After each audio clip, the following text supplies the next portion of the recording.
Chase Elliott will join his father as the only Georgia-born driver to win at Atlanta Motor Speedway. The thrill of victory for the hometown favorite, Chase Elliott.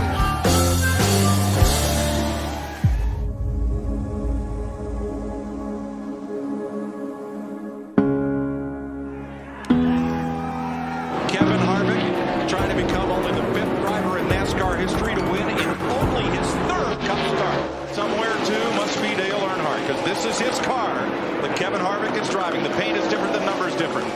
Just like a year ago, he's going to get him, though. Here they go. Gordon got loose. It's Harvick. Harvick by inches. I don't know how you could script it any different. It was expected this soon, and the unfortunate circumstances. And all I got to say is this one's for Dale. It's going to be Elliott, and the big crowd cheers him in as he wins the Atlanta 500. Listen to the partisan crowd here at Atlanta. We're just down the road from Dawsonville, Georgia, Biddle's hometown. It's been a fantastic year. We didn't win a race, but we won the championship. The 9 of Chase Elliott is going to be scored the winner. Chase Elliott will join his father as the only Georgia-born driver to win at Atlanta Motor Speedway.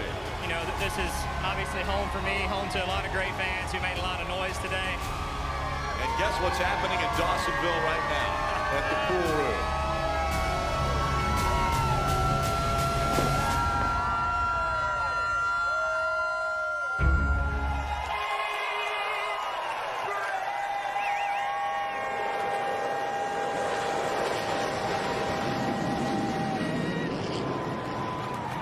Here to say the most famous words in motorsports. Please welcome NASCAR Hall of Famer and owner of Richard Childress Racing, Richard Childress. Gentlemen, start your engines. Forward, reverse, check your wheel. Good, shut it down. Junior, tonight is a great opportunity for an upset winner. Think about this, only 3 drivers that have won so far this year qualified in the top 11, and look at the youth in the top 10. Austin Cindric, 22 years old, 24 years old. Todd Gilliland, 23. Ty Gibbs, he's just a baby. He's 20 years old. Harrison Burton, only 22. A lot of youth and aggression in this top 10. The only thing I see right here in the top 10 are Fords. We got 1 Toyota and 1 Chevrolet. The Fords dominated this race in the spring. They dominated qualifying again. They are going to be hard to beat tonight. It is going to matter that your car handles and is fast. I think it's going to be the Ford boys. Who's going to win it? We don't know, but I do know we got a green flag coming up next. Richard Childress. And you think back to Richard Childress's career. It's a Hall of Fame career. Started racing. He was behind the wheel for 285 races from 1969 to 81. And then became the owner and most famously for Dale Earnhardt, where he was able to win 6 championships as the car owner for Dale Earnhardt and everything that he was able to do. This chassis, by the way, when they put cars together, Steve, you know better than anyone, and we see Kevin Harvick pulling up beside him to lead the field here at Atlanta. This chassis is chassis number 70. Dale Earnhardt won with it in 2000 here at Atlanta, and then Kevin Harvick got his first ever Cup Series win in this 29 car right here in Atlanta in 2001 after the death of Dale Earnhardt. It's unbelievable looking back. Nobody had any idea what type of career this would have been for Kevin Harvick. And when you think about RC, right, Richard Childress, so many owners have come and gone in the Cup Series, and he has persevered through cars and drivers and ups and downs. They kind of remind me of one another, both those fighting type mentality. Yeah. This is a real special moment to have both of them pacing the field. 22 years, the career for Kevin Harvick. He was just 25 years old back in February. He took over the 29 car, and you see the fans and everyone putting 3 fingers up in the air.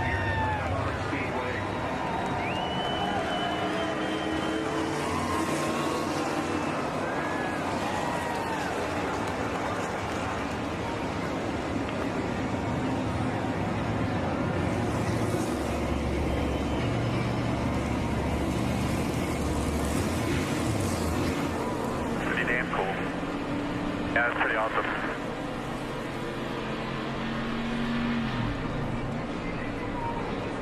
Special moment. Ryan Blaney. We're racing in Atlanta.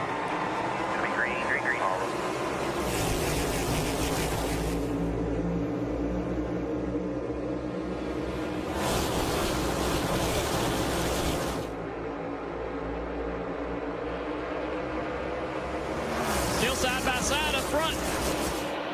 Waiting to see somebody get pushed clear. A lot of good help from behind Jeff, pushing down into turn 3.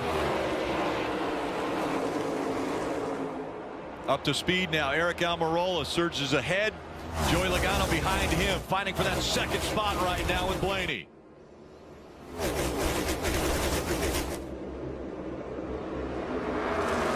You can see immediately a lot of drivers think the outside lane is going to be the place to go. They all jump to the outside, leaving only a few on the bottom. Interesting to see, Junior, how that works out as this run goes on. Exactly what we saw last night in Xfinity race. A lot of these guys must have been watching, paying attention to that outside line being the more dominant line. Right in the middle of the racetrack, we see Almirola leading the pack now. Almirola, Logano, Blaney, Briscoe, Harrison Burton, the top 5. But all the tires are down and he's stuck. He can't roll. Yeah, so you see center of the lane, just a big wiggle. He was on the outside of the 19. You see the big wiggle. Great save.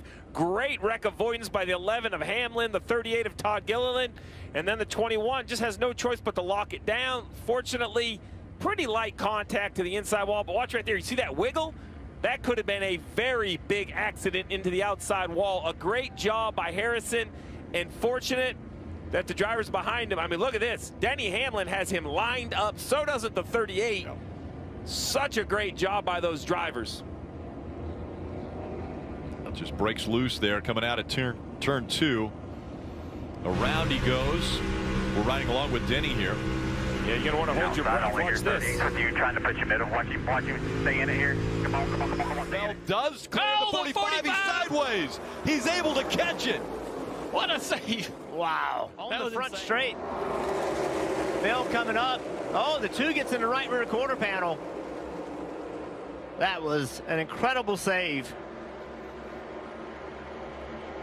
I'm going to tell you what.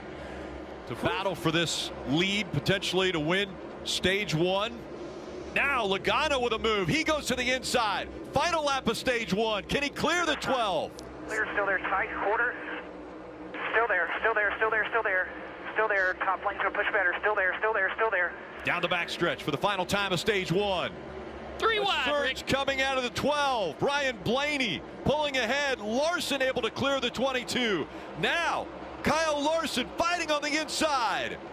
He's got the nose in front as they come to the stripe. Blaney gets back in front of him. Wow. What a battle. Man, I don't know what you could ask for in a race. I mean, this is incredible stuff. These drivers, man, stage 1. This is what you see at the end of stage 3 for the win. Third stage win for Ryan Blaney. Larson was just 28 1/1000ths of a second behind him as they cross the stripe right there. Truex Jr., Logano, and Bell all in the top 5. Byron, Cindric, McDowell, Reddick, and Almirola all in the top 10 has come out as the 24 slides sideways. Remember, this is one of those cars that had a penalty the last time he was down pit road, got cycled to the back, trying to work his way back up through traffic. You talked about mistakes, Rick. One down, the right rear's down. Oh, he's trying to keep it moving with the flat right rear tire. You know, mistakes get compounded. He had some track position. There, right? He was running 5th at the end of that stage, right? And he had to go back into traffic. Carcass just fell off of the 24. We'll see. Looks like he'll be able to get back around. And he spun from 24, so he had improved a little bit from the start of this stage. Now, this will be very interesting because everyone needs fuel to kind of make it to that official race distance. And with 80 laps to go, I assume pit road's going to be busy. Let's take a look there, drivers. Well, he's already around, but we heard on the radio, we heard him say, I think I just got hooked right there. See what happens right here. LaJoie underneath him. Still clear. Man, Corey just comes across the racetrack right into his left rear. He's coming here. Trying to get a shot. Spins him out. I don't know how you can see that any other way. I agree. I mean, it looks awkward because of the kinks on the straightaway, but if I reference every other car, the 24 looks like he's tracking like everyone else. It's the 7 that looks like he's changing lanes. Sideways for William Byron. As you mentioned, he was running 24th. Oh, we got a spin in the back. I believe it's 5. Larson's around in front of the field. Still sliding, but not a lot of contact. Looks like the 14 of Briscoe avoiding. He got turned around as well. 62, Austin Hill. Both those cars were kind of stuck together, headed down pit road, Rick. Larson's going to come on to pit road. Larson had somebody right in his back bumper through turns 3 and 4, and I think Larson was losing grip and coming out of the gas and got turned around off the nose of another car. Sparks coming out of the left side for Austin Hill. So successful in the Xfinity Series on these types of tracks. Take another look at what happened. There's the 5 and the 43, Eric Jones. So the 5 is loose now. He just gets loose, and it's before Eric ever touched him, he got sideways. It's slick out there. You know, there's moments where you have a lot of grip and you build confidence. And then you find yourself in a situation like that. Even some of the best drivers in the world can't escape from. This track is something else. He was running 14th. Great job. Almost everyone avoiding him. Sideways, as you mentioned, in front of the pack. Yeah, I'm not so sure that the 43 wasn't into the back of the 5. Yeah. It looked like to me there was some contact there before Larson got loose. Yeah, we'll have to see a closer look at it. I thought Larson got a little bit sideways before the contact was made. Here it is right here. I don't know. It's so hard to tell from that. But we keep hearing the drivers talk about being loose, and wouldn't surprise me that he was a little bit loose before the contact. Yeah, I thought the first look at it give us a really good shot of where the bumpers were and whether there was contact, but now we've got damage to the 5 car right front, blue. And look at it right here. I mean, this is going to show you the force of one. Oh my goodness. Wow. Little piece of debris up on the racetrack there too that they'll have to clear off. Look at that. I got somewhat of a fender on there. Whoa. 20 gets loose. Somebody in the fence. 43 of Jones tags the fence. Jones has been everywhere. And Ty Gibbs in the back of Jones. Remember, they had a little bit of altercation earlier. That wasn't payback or anything. Just happened to be there in the same area. We've seen him get. Oh, we got a big crash. LaJoie goes around. In front of the pack, how many will get collected? The 19's able to avoid. Chastain looking like he may have had a piece of it. Yeah, he's got some right front damage. This has been where the chaos has been for the last 15 laps. I'm surprised we haven't seen this wreck before. Big damage on the 54. Ty Gibbs will be limping back to pit road if he can. The major problem looks like the left front's locked up, though. Left front completely gone as far as the tread. Chastain already on pit road. He also is missing a tire, the right front for him. Right front really hard. That's the main thing, only thing that hit. 3 wide, the 43. Eric Jones into the left rear of the 7. He chased it up the track into the door. Reddick. 21, or the 1 car, I'm sorry, jumps the left side of the 54. That's pretty hard contact. Eric Jones had a big run, and he just... Well, it looks like the 7 actually came down. It looks like I thought the 43 was going up into the 7, but it looked like the 7 actually came down on the 43. Oh, look at that. Big contact with the 1 of Ross Chastain. Yeah, watch this 1 come through, jump the left front right there. Truex on the binders, slowing it down, locking the left front up there. Riding on board here, the 54 of Ty Gibbs. Yeah, the 7 did. I mean, the 43 held his line. He wasn't all the way against the apron, but the 7 does come down slightly. Kind of a racing deal. You know, the 43 is not perfectly low, but just kind of came together there. And it has been going to help Brad. That's going to hurt his teammate. Contact! 11's going to go around. He got tagged by the 48. They both get collected, slide into the infield, and the caution comes out. Right here, if you can, drive straight. They were 3 wide. The 48 slid up the racetrack, caught the back of the 11, and around he went. Running in 7th and 8th position. Absolutely, Rick. Looked like the 78 up, or the 48 up the racetrack. Good save by the 11.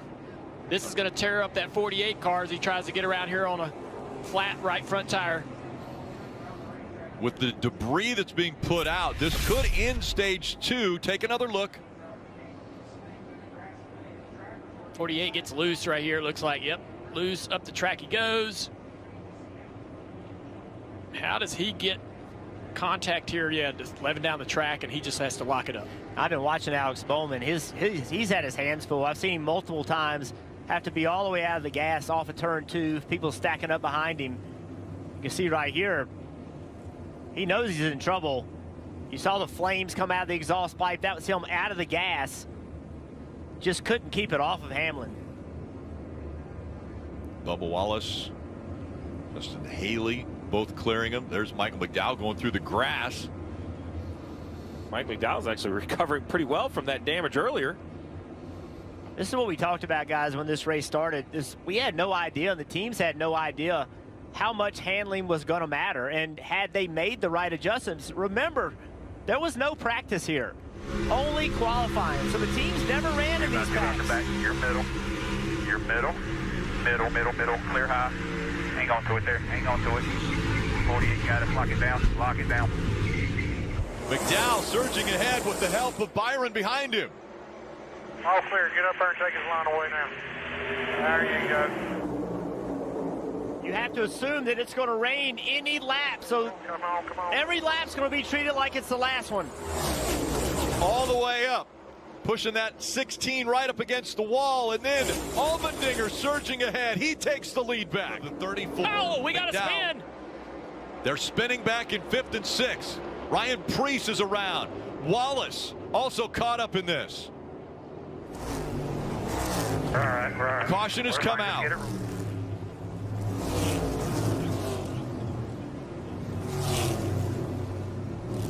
Now the cars that are short on fuel are in full save mode, hoping that they're going to get some drops on the racetrack. Steve, it's an impossible situation for those guys that are low on fuel. The rain it's right here, and we've been hearing reports about drops in turn 4. Let's see what happened in this wreck. Right side of the screen, the 41 lifting for the 12, gets tagged by the 47 of Stenhouse down the racetrack into the right front of Bubba Wallace. Look at Chris Buescher doing a nice job of getting slowed down. Denny Hamlin threads his way through. I'm with you, Jeff. I think if you're, if you got a pit, you're going to have to probably push it as long as you can on this yellow flag. Do you stay out to the very end of the 1 to go signal and then come down pit road? I think the only car that has to pit is Michael McDowell. He was last on pit road at lap 95. So he is basically on fumes. Take a look on board with the 11.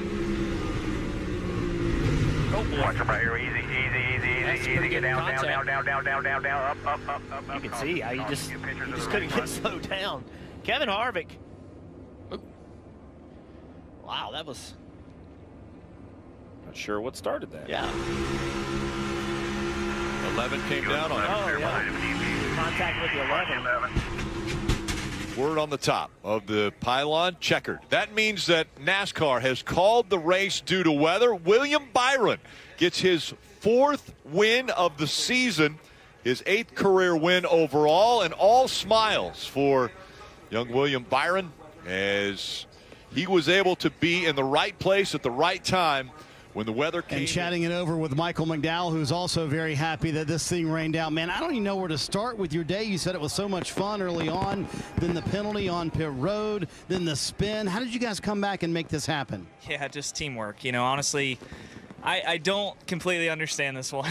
It's just, it's a really good feeling. I've never had a rain victory like this, but just thanks to Exalta Chevrolet, I mean, it's cool, man. We were through so much throughout the night, spinning through the infield, destroyed the bottom of the car, dragging it around the apron, trying to stay on the lead lap. And at that point, you just don't have the grip, so I was real edgy back in traffic. But Rudy made a good call to pit there and then stay out. And once we got towards the front, it was okay. We could honestly make the right decisions, block okay, and got the lead from AJ and just was able to manage the run. So just a crazy night. Well, the guys in the booth were saying some of the most amazing racing they have seen behind the wheel. How was the racing tonight? Yeah, it was awesome. I mean, I think that's all you can ask for on a super speedway. We want handling to matter. We want to be able to drive the things, and I felt like the first stage was really fun. I was able to make some moves on the bottom, and you're lifting every corner. So it's really it's different than a 550 old style race, but it's more packed up, but it's still handling matters and guys can make aggressive moves. So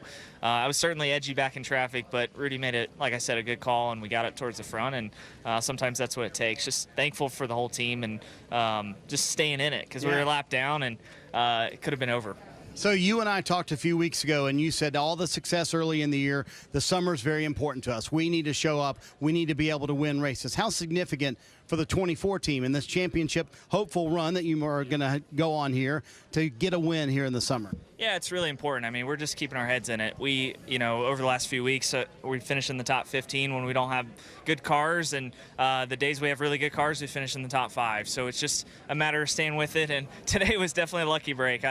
I can't overstate that. We were in the lead, but there's certainly a lot of laps to go. But just thankful for a good team to make good decisions, and like I said, to stay in the race when it's easy to kind of give up and pack it in. Rick, it's a lucky break, but I'm sure he'll take it. You take wins however you can get them. William Byron with his second Atlanta.